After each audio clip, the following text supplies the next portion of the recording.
Hello everyone and welcome back to Trans Am for the final round of the championship. So, we're here at Saint Croix. Here are the championship standings. John Tita leads the way, just 3 points ahead of Chevy, and then Jester sits third on 108 points, so 13 points off the championship lead. Those are the real championship contenders, although unfortunately we have some bad news. Chevy is not here this weekend, so the championship may be already effectively over unless Tita has an absolute nightmare. But yeah, unfortunately that is just the way it is.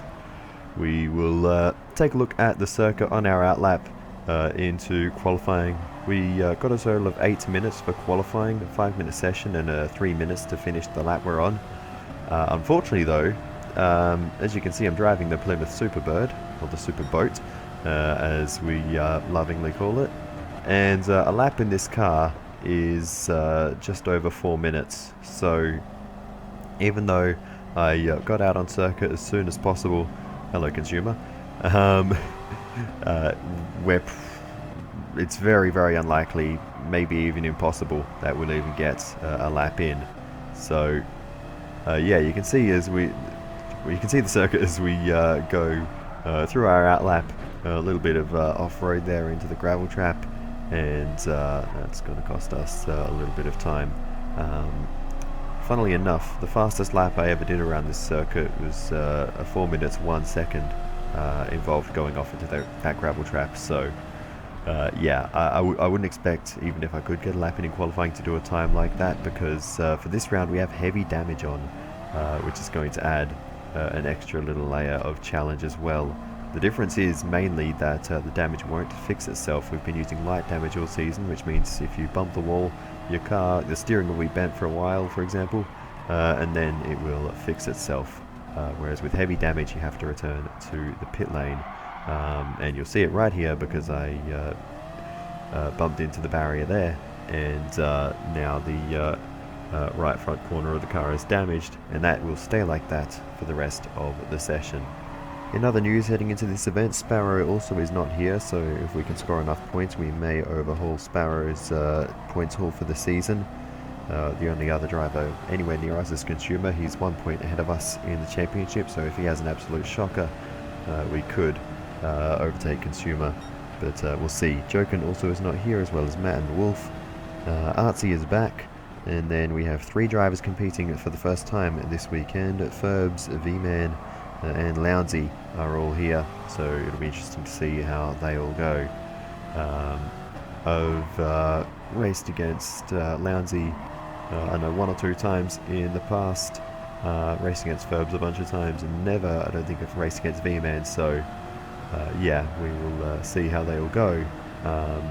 Whenever I've raced against Lounsey in the past, we've always been quite close. He's not competed in any of the rounds so far, but he was in a few of the practice races, and we're always separated by a matter of seconds by the end of each race.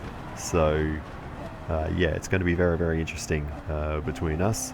But anyway, John Tita just passing us now, so he's going to have to get moving to get a lap in qualifying, you know, given that I'm on pace to not do that. So yeah, it's very limited time in qualifying for everyone. No one's going to get more than a single lap in qualifying here, as we are rounding the final sector of the circuit now. Very long, weird shaped circuit, this one. Like I said, a 4-minute lap for us, and Consumer still struggling there. He didn't do much practice heading into this one, so he's not having a great time at the moment. But anyway, what else is there to say before we get started in this event? It's the largest field so far. We've got 11 drivers starting in this event. But without further ado, I think it is time that we get into qualifying, as we pull up alongside V-Man along the straight, starting our qualifying laps side by side. The chances are neither of us will finish our laps, so this is all a little bit for nothing. V-Man understeers into the wall. Good job, mate. And we will make our way through and ahead of E-Man, but yeah, for what little that's worth, this lap won't be one we are able to finish. There's just not sufficient time in the session to do so. We move on towards the end of the lap, and yeah, as you can see, we did not finish our lap, so it's I'm not actually sure how the grid gets decided, because there were a number of us who didn't set lap times. In fact, only 5 people did, and the other 6 did not. So yeah, that was a situation, but anyway, we get put into P7, second of those who didn't set laps, so maybe it was set in order of how far around the lap we got, I'm not sure. But anyway, let's have a little look at the starting grid then. It'll be Ash on pole position ahead of Jester, Sports Hards for Ash, Softs for Jester, Softs for Teeter in third, Mediums for Artsy in fourth, Hards for Park Ferme in fifth, V-Man 6th on the mediums, Will Start 7th on the softs, Lounsey 8th on the mediums, Heafy 9th on the hards, Ferbs 10th on the hards, and Consumer starting P11 also on the hards. And just confirming our starting tyres there. So that is how we'll line up on the grid. So without further ado, let's get into it.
And we are underway for the final round of the Trans Am Championship. A decent start for us up into P6 and then straight away back down to P7 as Heafy's got a brilliant start down the outside towards Turn 1. He's gained a massive positions from where he started behind us in P9 on the grid. He's made a massive number of places. We'll check later, but right now V-Man sends it up the inside as we just about avoid contact with both V-Man on the inside and the wall on the outside. V-Man with a bit of a moment on the exit but gets away with it. But that has been a little bit of a chaotic start, but we've all managed to survive for the most part. No damage, at least to our car, so let's hope that is true for most of the other competitors here. As we head through turn 3, we find ourselves with some space around us to work with, which is absolutely fantastic. So we've survived arguably the most difficult part of the race, aside from maybe when we move on to the hard tyres a bit later on. They can be quite tricky, but the start is always going to be hectic with 11 cars, the most we've had in a race, all charging down to turn 1. But anyway, we'll have a look at a replay of the start, see what happened further towards the front of the field. It was Ash on pole position, starting on the hard tyres, and you can see the difference there. Ash getting swamped off the start, so not the ideal start for someone still trying to win their first race of the season. Though, of course, as you can tell from qualifying they do have the pace here, but they drop down to 5th off the start, raising the barrier there on the outside along with Artsy. Pushing the limits there as Artsy goes a bit wide, Ash up the inside, and now the two Mustangs duking it out side by side along the straight, Park Ferme in tow as they try to chase down the top 3, but it's Artsy on the outside, Ash on the inside as they head into turn 4, and Ash is going to lift out of that one and live to fight another day, and we'll drop into P5 from pole position. Meanwhile, we go on board with Heafy to see how the little Cobra got off the line so well. Heafy was on the hard compound tyres, mind you, and just absolutely rocketed down towards turn 1 and went from 9th on the grid to 3rd by the time he arrived at turn 1. That is unbelievable. That is a perfect start. You'll never see a start better than that in the American liveried Cobra. I think there's a story behind that. Heafy Google searched St. Croix and it came up with the US Virgin Islands or something. So he went all American with his livery, not realizing that the circuit is actually set in France. So that was a funny little moment when we all saw that. But anyway, we will now see someone on board from the start. This is V-Man, and we'll see how V-Man gets off the line. Not a great start. That's where we briefly gained a position before Heafy got us on the outside towards turn 1, and you can see the good mid-corner speed there. Someone's hit the barrier in the background, and full send down the inside for V-Man, and then does a great job not to make any contact with us as we were still on the outside there. Of course, there's the moment, and nice work to save that. Doesn't even lose a position out of that, so well managed. As we now have a look on board with Ferbs. He had an absolutely awful reaction time off the grid. Started P10, now down into 11th, and racing now towards turn 1. Consumer going full send around the outside. Lounsey there in the middle. Consumer into the barrier. Lounsey having to take avoiding action as Consumer came back to the left there. And Ferbs just watching all of this play out. Tucks to the inside nicely and makes the move on Lounsey up into P10. Consumer scraping the barrier again on the exit of turn 2. Will hold 9th position for the time being. But a clean start for Ferbs there.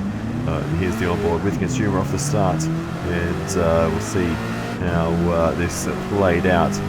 Good run towards turn 1, good straight line speed, almost getting alongside V-Man on the outside, just touching the grass there, and that might have upset the car a little bit, but there's heavy contact with the outside wall at the first corner, and unfortunately for Consumer, that is going to be heavy damage to the car with that level of contact. There's the second graze with the barriers. That one probably didn't do too much.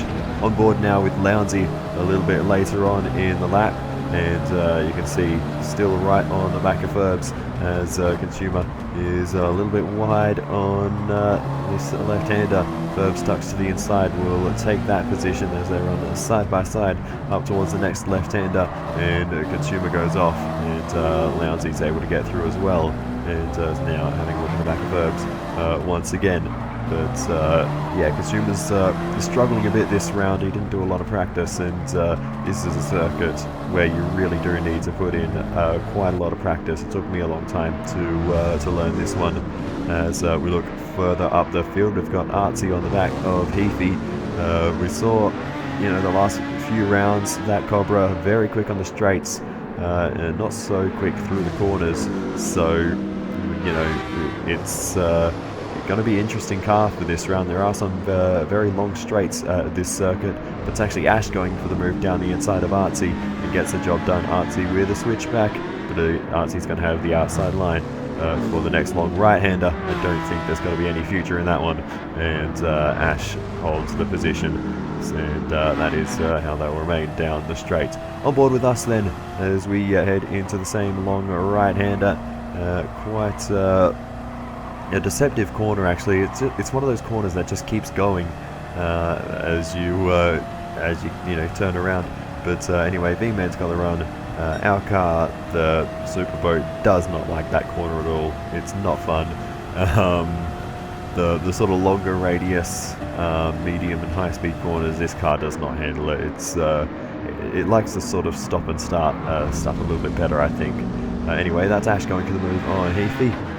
So Ash now taking third position, charging through the field after not the best start from pole position. And in the background, Artsy closing into Heafy as well. So yeah, the early signs don't look too good for the Cobra here, but of course, you know, there's tyre compounds and other bits and pieces to play out, fuel maps. Who knows what everyone is doing at this point. We really only know at the end of the race where everyone stands. But at the moment, Heafy's just lost 2 places in a handful of corners. So further up the road, once again we look to Ash, who will be the first to come in to the pits, and we'll get rid of those hard compound tyres that he started the race on. And we'll move on, I think, to the medium compound. In the race lead, I've barely mentioned this Jester in the race lead, getting very close to the inside wall there, and getting away with it. Here's the replay looking from the rearward view, and this is very, very close, absolutely perfect, just touches the inside verge and blasts out the other side. Ash comes into the box to fit those medium compound tyres. Probably won't be any fuel at all going on board at this phase of the race, and Ash will take off and will resume in P7. Lounsey in P8 running out of sync at the moment, has not stopped. Heafy comes out of the pits in P9 on mediums as well. Parc Ferme P10. Parc Ferme's moved on to the soft compound tyres, and finally into the pits comes Consumer, and like I said, a bit of damage to that car, a new set of tyres going on, some fuel going on as well, I think, for Consumer, and Consumer's, I think, going on to the medium compound tyres. We understeer off the road at that sandy corner, and that is not ideal. Oh, that was close. Ash getting very, very close to us there. I saw Ferbs going past, you know, way off to the right, and I thought, you know, that I had some space to get going again. And then Ash, I think, missed us by a millimetre there. That was quite fortunate that we didn't make contact, or if we did, it was just a very, very light graze. Here's the replay.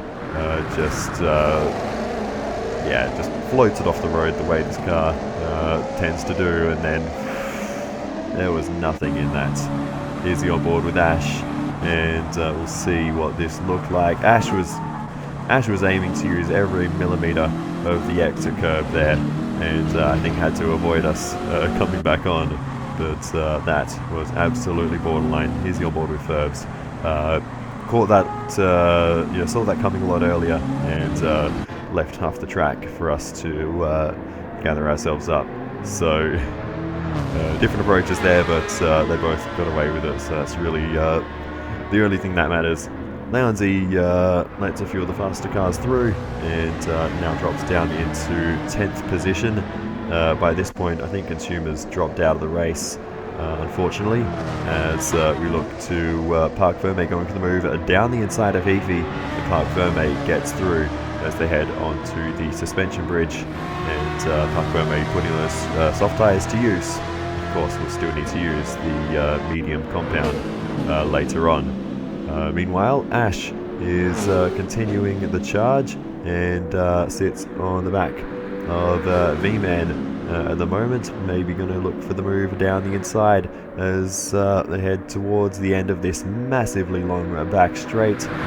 Finally pops out to make the move, and hard on the brakes, and that will be a job done for Ash, and a positional gain there. Of course, the B-Man yet to stop in this one as we look back to Ferbs there as well. So yeah, I think we missed it, but Ash also, of course, passed Ferbs at some point. Anyway, I'm going for a little wander off the road there to let... oh, that's Heafy into the wall. I was going to say we're letting Parc Ferme and Heafy through. Heafy's binned it, just drifting off the road with us there, I think. And that is unfortunate for Heafy. and it was a relatively gentle nudge into the barrier, so if there is damage it might not be too bad, but that's unfortunate for Heafy, and a significant amount of time loss nonetheless. Meanwhile, we look to Ferbs, who's coming into the pits. He started on hard compound tyres. He'll be moving on to the mediums for the next stint. Meanwhile, further up or further back, we have Heafy on the back of Lounsey, and Heafy makes that move. No troubles there, as Lounsey is slightly behind. Here's Ferbs getting those new tyres on mediums onto the Mustang. Quite a few Mustangs, I think there's maybe 4 of them in the field today. They were expected to be the best car for this circuit, and Ferbs taking on a bit of fuel in the stop as well, and comes out of the pit lane. Currently down last of the remaining cars in 10th position, with Consumer out of the race. Further up the road, we look back to myself, running in 7th position at the moment, absolutely drifting our way through that sandy corner, as I'm going to refer to it from now on. We continue to struggle with that one, but we're doing our best, and right now I think we're just going to give Heafy the easy path through there as we head through that left-hander, and not make an argument out of that one. Also, we have Ferbs now on the back of Lounsey. Lounsey not going to make that one too difficult. Lounsey might be the first to use the Dodge Charger this season, which is cool to see.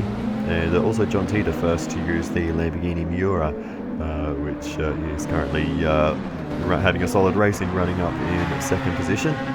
Anyway, we've got now Parc Ferme making the move on V-Man along the main straight. Parc Ferme goes blazing on through V-Man, slots in behind as that settles a 3rd position for the time being. Back on board with myself, running down in 8th position, and it is time to get rid of these soft compound tyres.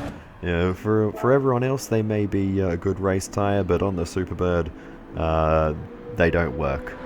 You can see the rear tyre is significantly more worn than the fronts, and when you're on the softs that just seems to exaggerate further. And even as much as I was trying to look after the tyres, they get undrivable if I was to do any more than 3 laps. So yeah, we get a set of medium tyres on, and these will be the tyres that we use for the majority of the race, or for at least the sort of middle part of the race. We still need to use the hards later on, as we have a little slide through turn 1. Nothing out of the ordinary there. This car, if it's not sliding, you're not trying hard enough. It just naturally goes a little bit sideways whenever you turn the steering wheel.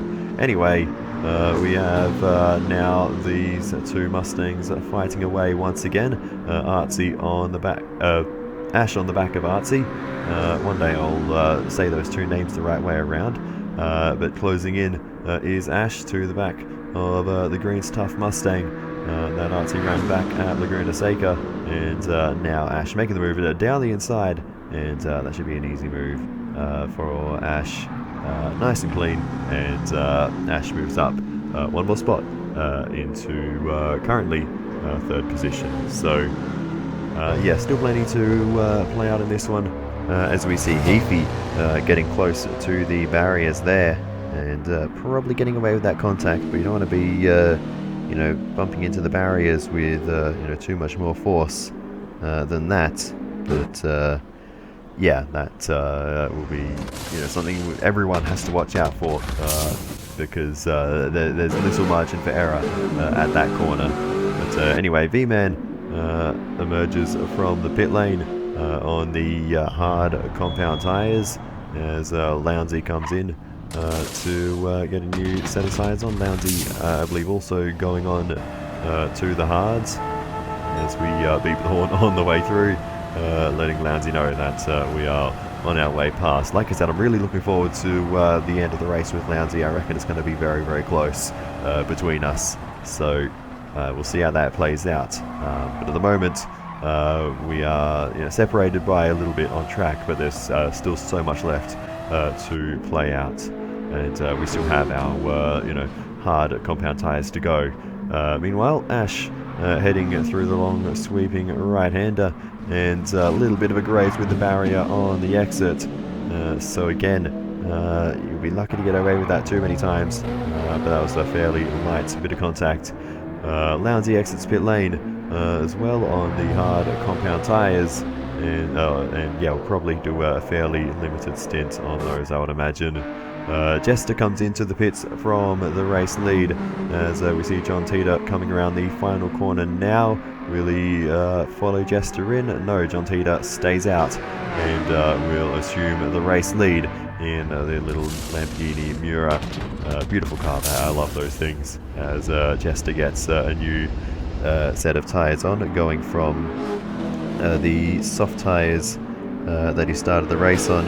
We'll move on to the hards for the next stint, getting those out the way still fairly early in this one, as Ferbs and V-Man go side by side. Ferbs puts the move on V-Man down towards the hairpin at the end of this eternally long back straight, and will affect that manoeuvre as we continue on. V-Man will come into the pits to end that hard tyre stint, and will presumably run the soft compound tyres for the remainder of the race for V-Man. So yeah, that's, for some, a strategy is basically over. They may need to stop for a fresh set of tyres or a splash of fuel later on, but as far as the tyre strategy, once you get those the compounds you don't really want to use out the way, it is all simple. Meanwhile, Heafy's slipping and sliding his way through, and that's a beautiful shot there, heading onto the bridge for Heafy. Just putting on a show. Here's the onboard of that, all the wheel work going on in the little Cobra, and plenty of opposite lock there.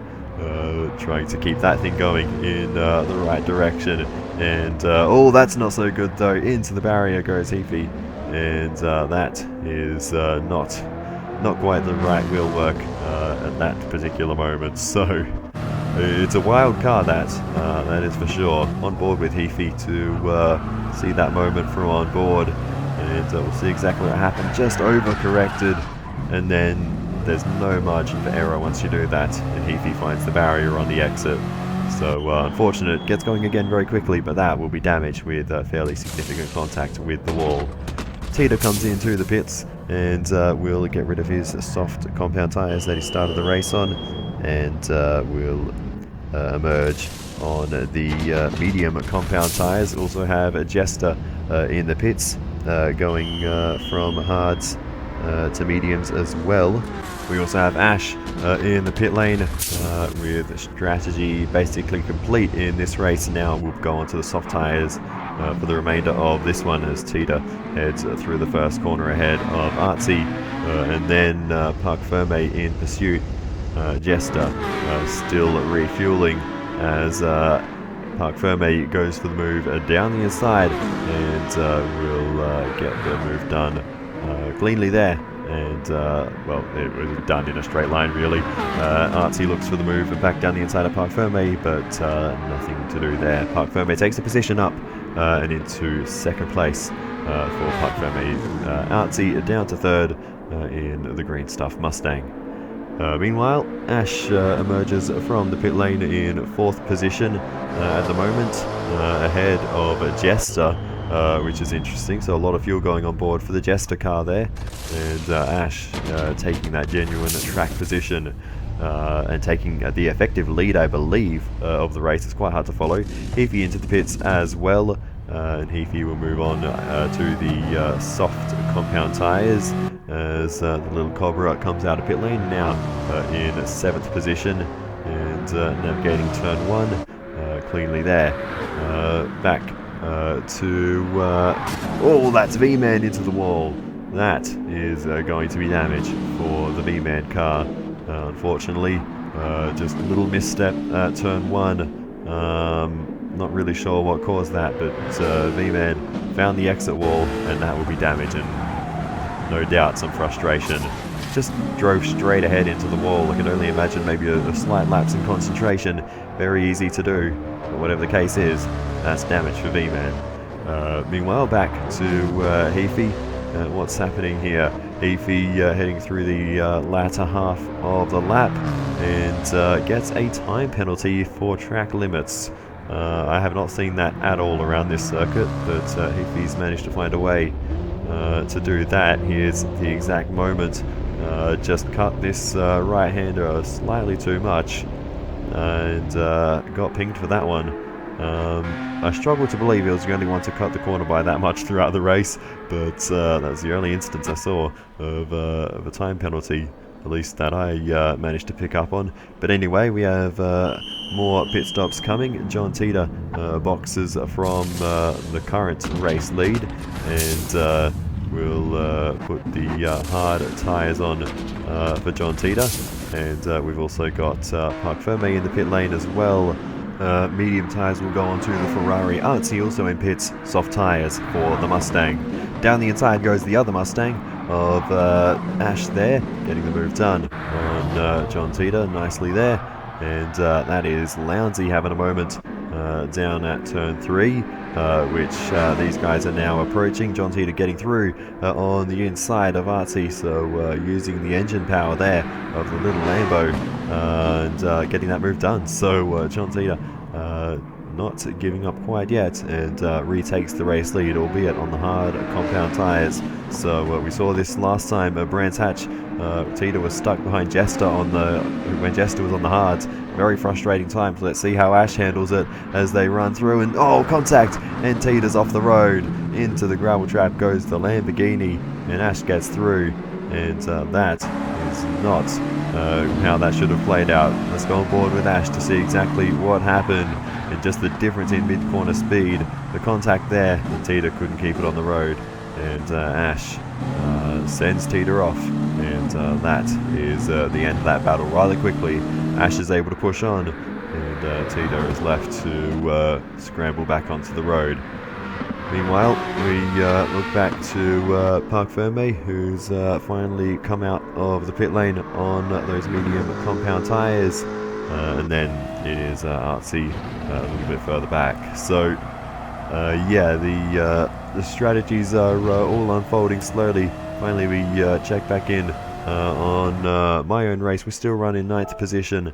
I don't think we have much chance of finishing any higher than this. Like I said, our battle is with Lounsey.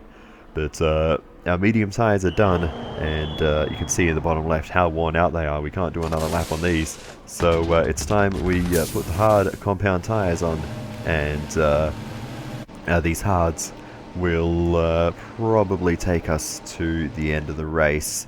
We need to do 6 laps on these tyres. We short fuel it because realistically this is going to be a 14-lap race for us, not 15. So meanwhile, we've got Lounsey also into the pit lane. Soft tyres going on to the Charger, and John Teeter also bringing the car in after 1 lap on hards. It'll be soft tyres for Teeter for the rest of the race, along with Jester, who gets rid of that medium compound, and there'll be a fight between those two for the rest of the race. But out of pit lane comes Lounsey on the soft compound tyres, and the task ahead for Lounsey is to chase us down while we are on the hards. So it's going to be interesting. We've got a gap at the moment, but who knows how long that will last. But who's going to be next out of pit lane? It's a race of the pit crews to refuel the cars to the end. John Teeter and Jester. This realistically, I think, is a fight for 2nd position as Ferbs comes into the pit lane in the meantime and gets a new set of tyres on. Probably the softs, I would imagine, going on for Ferbs. But Jester's John Teeter in the pit lane, and Jester will move ahead of the Lamborghini, and those two will race on to the end. But I'm sure that battle is far from over. John Teeter is not one to give up on a position too easily. Meanwhile, we look through the field. We've got Heafy coming around the final corner as we have Ferb still refueling. that Mustang. Very thirsty car, and a long pit stop there for Ferbs as we continue to scroll through the field, and you can just sort of see how spread out everyone is around the circuit.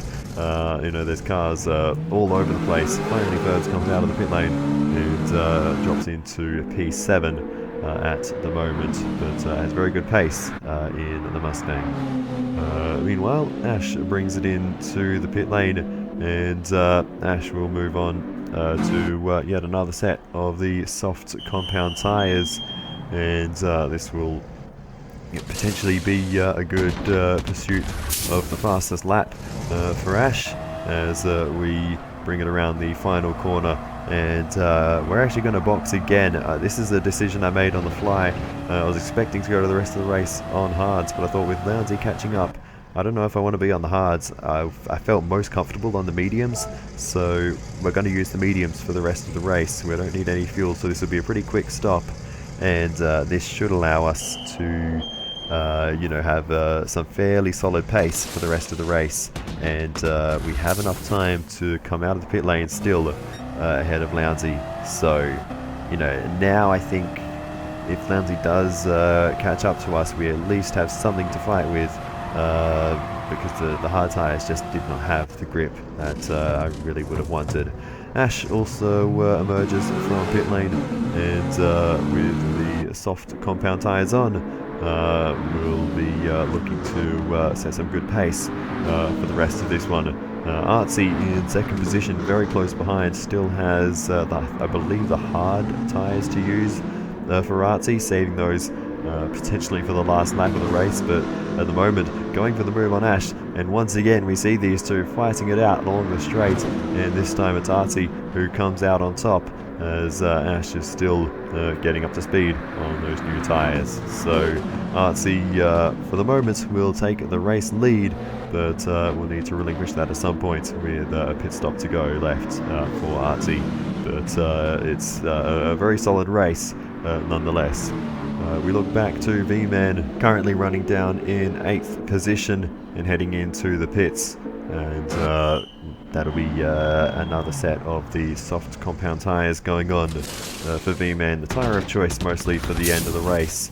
Of course, everyone wants to be you know, on the most competitive tyre at the critical point, you know, in the later stages. But anyway, we look further along, we can see Artsy and Ash squabbling away as they've got Lounsey also in the foreground, so a bit of added pressure in this fight for the lead, as Lounsey is, I think, going to do the nice thing here, let them go along the bridge, and they can continue their fight for the lead uninterrupted. But yeah, Artsy's definitely not making this too easy for Ash, as this fight has really been going on since the first couple of corners of the lap, as very different lines being taken through there. Ash brings it right to the inside wall, takes a super late apex after just running along the outside wall on the entry, and Ash has got, you know, the best pace of anyone over the course of this race, I think, and yeah, that could be part of it, as Ash is deep in the slipstream of the other Mustang, Artsy there, but Ash going for the move down the inside now, and gets the move done as we keep our car off the road and give them plenty of space to go through. Here's our perspective of it, as we're getting the blue flag. I can see these two coming up behind me side by side, so I just decided to leave it out on the grass and make sure we're not in the way of those two, as they are fighting for the race lead. But here now is a really frustrating moment in my race. I'm seeing the blue flag, which just disappeared now, but I looked back and saw the headlights behind me, so I assumed there was more cars coming. Those headlights were actually Lounsey's headlights, and we just gave him that position for free. So yeah, that's not my best moment, but we move on, and now we have a challenge on our hands to try and chase down Lounsey. So we're getting blue flagged once again, Jester going through there, and others. So yeah, it's it's that phase of the race where the blue flags will start to affect us, but we'll try to minimise the time lost when we are getting blue flagged. And we also now see heading into the pit lane, another pit stop for Heafy, and a new set of tyres going on for the little Cobra, presumably softs, to close this one off as Heafy exits pit lane and rejoins the racing circuit, currently down in 7th position with some work to do after a few little mishaps earlier in the race. Back on board with myself, heading through Sandy Corner, not having too many issues there at the moment, but we do have an issue coming up behind us, because that is Parc Ferme sneaking through around the outside. Only realised he was there at the last moment, but we got away with it, no damage done, so that's the main thing. May have held him up for a moment, but that's no big deal, and we push on. Here's the onboard with Parc Ferme through that, and you can just see this massive boat in front that yeah, that probably didn't really hold him up at all. He was easily able to get the move done along the straight, but yeah, that was a little unexpected until I saw the headlights all of a sudden pop up beside me. But anyway, we continue to look through. We got V-Man now heading through the final sector. Oh, into the barrier for V-Man. That's an unfortunate little incident there, and not the first one. We saw that little mishap at turn 1. What's happened here to V-Man through this series of corners? Just understeers into the outside wall, and that is an unfortunate little bit of damage for V-Man once again. So, you know, it has been a race of mishaps for a few drivers, and, you know, that could be costing, you know, not only the time in the moments, but when you get that bit of damage, that will, of course, continue to burn that lap time. So, yeah, it's definitely rewarding the drivers who have been able to keep things clean. And I'm not sure anyone's kept it as clean as Ash, who is... you know, currently, you know, trying to chase after that fastest lap point, and after taking pole and looking good for the race win, could be on for a maximum score of 35 points this weekend. Artsy runs in 2nd position, but still has the hard tyres to use in the last few laps of the race. And then behind, this battle between Jester and Tita rages on. Absolutely nothing between them. And then Parc Ferme also not far behind. Then we look back to Ferbs heading over the bridge. Quite a big gap back to Ferbs, unfortunately, but having a solid race nonetheless for his only appearance of the season. Then we look back to Heafy getting onto the bridge now as well. Then it's V-Man currently running down in P8. Further back, it is Lounsey in P9. And then we run down in last position at the moment after we let Lounsey through in that little moment. But Ash brings it round the final corner, and we'll move on to set the fastest lap of the race. And it is a 3 minutes 35.6. That is not terribly far away from the qualifying time. I forget exactly what it was. I think it was a 34 something, but to be in the 35s in race trim, that is a decent lap. That is Artsy walloping the exit wall at turn 2.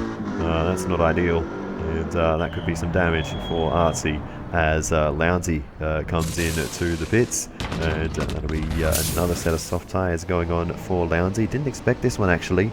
Yeah, that's thrown a spanner in the works, because now we have an opportunity potentially to beat Lounsey in this race. Lounsey's dropped into 10th position and has all the chasing to do, as we will be going to the end.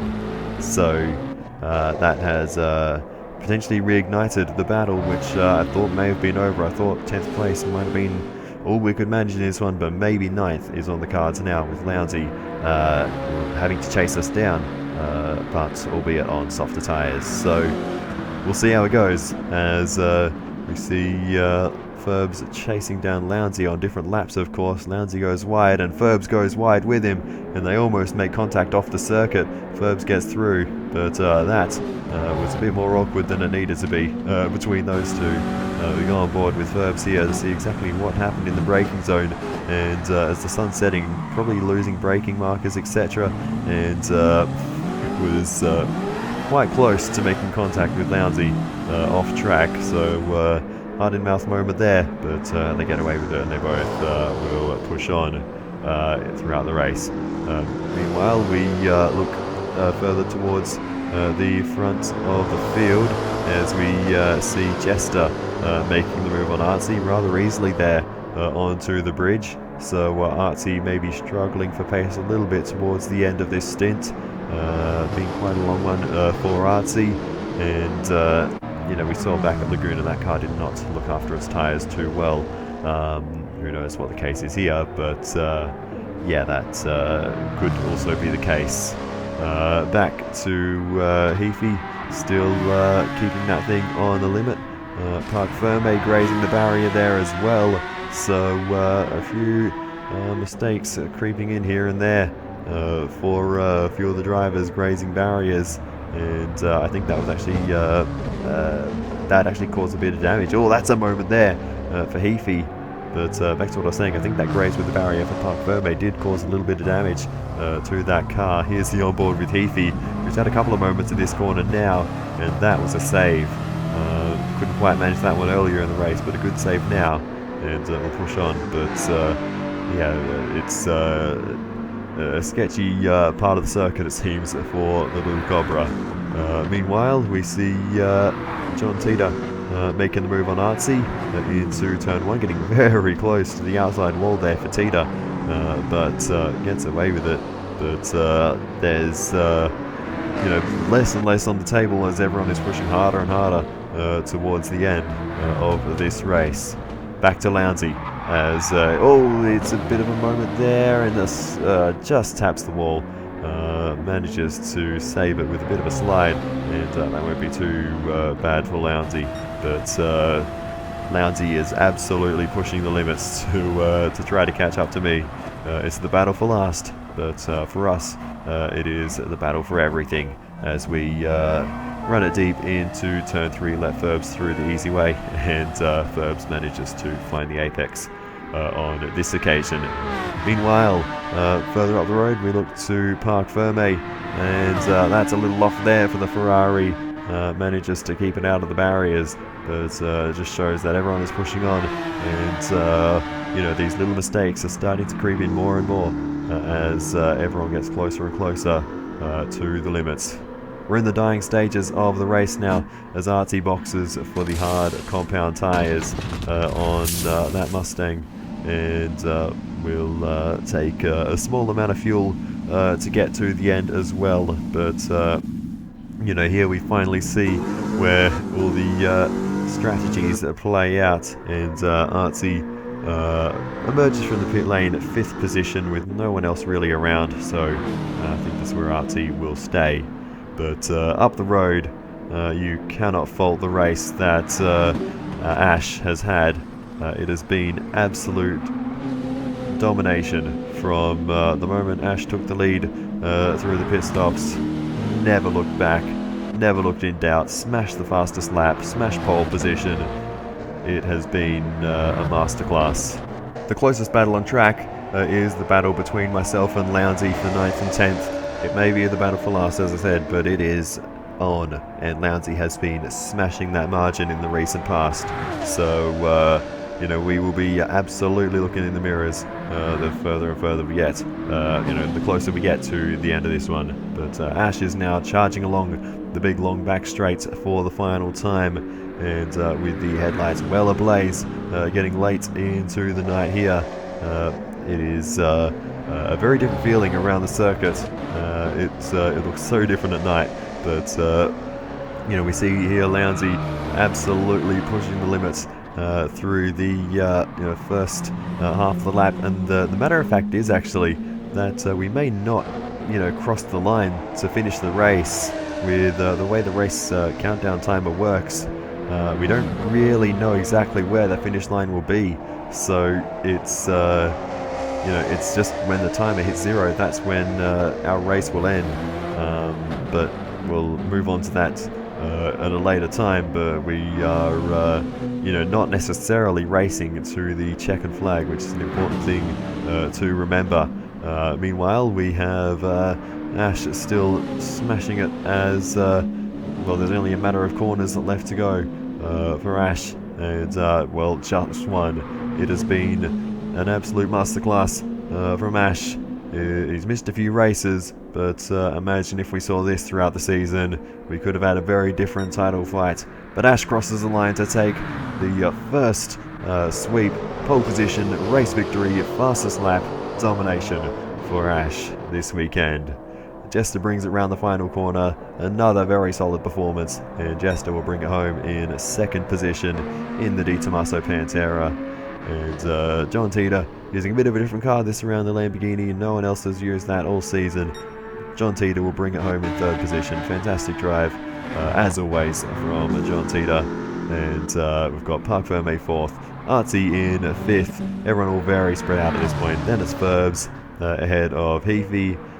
Then it's V-Man in P8, and myself currently P9 as we're on to the back straight and turning the fuel map all the way to 1. We've been map 6 the entire race, but there's Lounsey right behind us. We cannot afford to waste a second here as this battle is well and truly on in the dying stages of this race. And you can see the countdown in the bottom right. 23 seconds left in this race as we go very deep into the end of the back straight. Thankfully, we just about keep it on the road. We were absolutely teetering on the edge there, but we managed to get away with it. And now, Lounsey is right on us. Let's see if we can hold on, but there's going to be absolutely nothing in it. We're heading through one corner at a time, watching that timer count down. Lounsey's practically pushing us, but we'll just about hold on as the timer hits 0. And that is the end of the season. Less than a car length between us at the end there. P9. Goodness me. That was intense. That is the closest... that's probably the closest finish between anyone this season. And it's a battle for last in the last race. We'll save that replay. Of course, you've already seen all the replay footage. But let's see this from off board. How close we were to throwing it away at the hairpin there. That could have come unstuck if we were, a hundredth of a second later on the brakes. That would not have ended so well. But we'll see exactly how close it was from the off-board. Lounsey was looking for the move, and then the replay cuts off as the timer hits 0. And we'll see the onboard here. This will be probably the best demonstration. You can see the extra speed he's able to carry on those soft tyres. Our tyres are basically dead at this point. We're just struggling. And yeah, if it was a race to the checkered flag, who's to say what would have happened? But it wasn't looking good the way Lounsey was catching up. But thankfully the time hit 0 right when we needed it to. But that was intense. My heart rate was well and truly up at the time. But that brings an end to the season. Ash, as I said, race victory, fastest lap, pole position as well. Just smashed it this weekend. There was no one was ever going to keep up.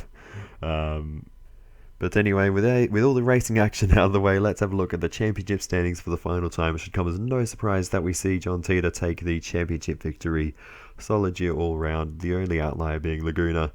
But 4 podiums, 2 wins, 3 bonus points for fastest laps and pole positions, etc. Very solid year, 149 points. Just 11 points back is Jester. Similar, really, 4 podiums, no wins for Jester, and 1 outlier at the first round at Broadbean. And then Chevy it could have been there. Really, Chevy only had 3 proper solid races in the middle of the season. The last round, obviously, he didn't turn up, and the first round only scoring 24 points. Again, a bit of an outlier there. Otherwise, Chevy could have definitely been well and truly in amongst it. Parc Ferme started strongly with a couple of podiums, or actually a race win, third place, and then a race win in the first 2 rounds, and then fell away a bit after that. Bad run at Fuji Speedway, retired from Brands Hatch, and then a sort of mediocre race here, the final round at St. Croix. But it was enough to secure 4th in the championship ahead of Ash, who only did 3 rounds. Good effort to secure a top 5 position. Behind Ash, we have Artsy and Heafy. Very quick drivers. Neither of them did the full season, unfortunately, but 112 points for Artsy, 100 even for Heafy. And then behind them, Sparrow and myself tied on 84 points. We're actually tied on points after round 3 as well. So it's funny that that tie has re-emerged for 8th and 9th position in the standings. I put Sparrow ahead courtesy of having the better result, both at Laguna Seca and at Brands Hatch, better than anything we managed. But you could look at that either way, because we did more rounds. So yeah, you can do the count back however you want with that one, but Consumer rounds out the top 10. Interestingly, I think Consumer is the furthest driver down the championship order to score a bonus point, the fastest lap, back at Broadbean Raceway. Then further down, the drivers that only competed in 1 or 2 races: Wolf, Joken, Matt, Ferbs, V-Man, and Allouncy, rounding out the championship.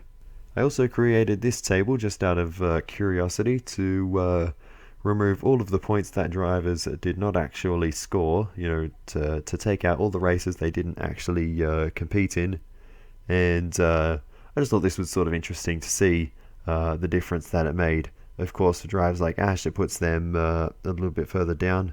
Ash now behind Artsy, Chevy behind Parc Ferme, to name a few. It puts us well and truly ahead of Consumer and Sparrow, who was quite badly affected by this change. And then what this also allows us to do is to investigate what drop scores would look like if you pick the best 3 results as an example from each driver. Doesn't change the championship. John Teeter still wins the championship on 99 points. But further down, you can see Ash, with this point system, having only competed in 3 races, helps massively, and Ash jumps up to 3rd. And even that is with one fairly lackluster race at Brands Hatch for Ash there. So yeah, definitely could have been a lot more out of Ash's season had they competed in every race. But that's just how it goes, unfortunately. The worst affected of the top group is Jester, dropping from 2nd to 4th in this point system, albeit just 1 point behind Ash. But when you have drop scores, that consistency that Jester has isn't actually going to help you, because you have to drop some of those good consistent results. And the same thing happens with us. We've gone from being tied with Sparrow to having Consumer in between us, and being 12 points behind Sparrow.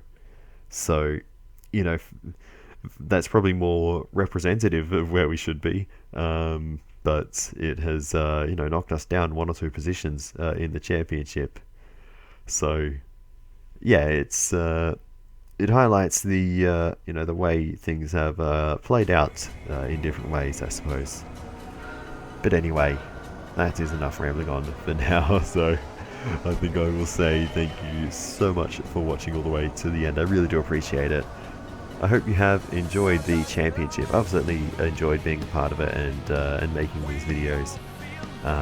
It's been a lot of fun, and I'm sure we'll be doing more like this in the future. But for now, that is all. So, like I was saying, thanks so much for watching all the way to the end. Really do appreciate it. Please feel free to give me some feedback in the comments. Always very helpful. Other than that, I will see you in the next one, and goodbye.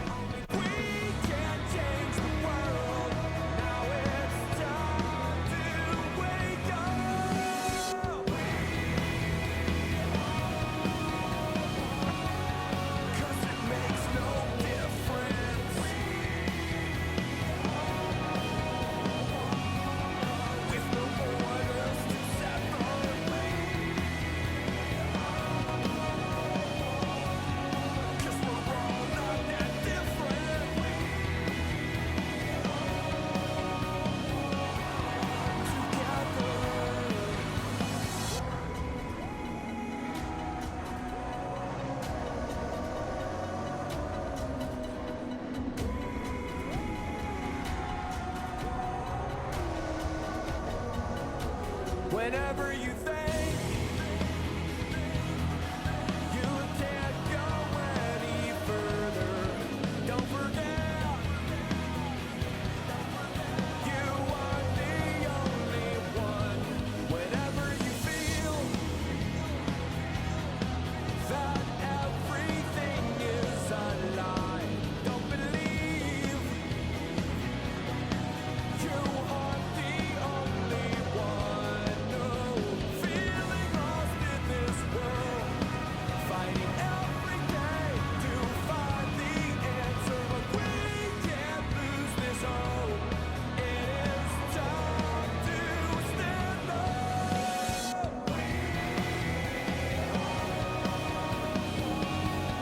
'Cause it makes no difference with no borders to sever.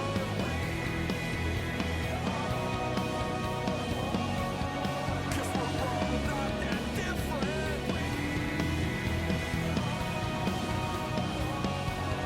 together.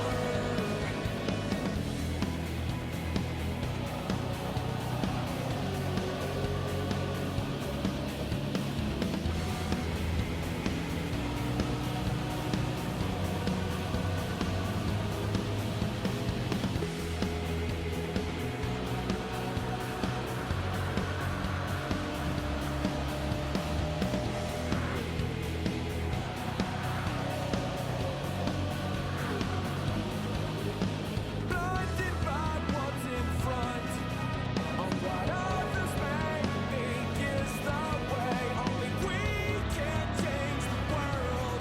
Now it's time to wake up. We are one. 'Cause it makes no difference. We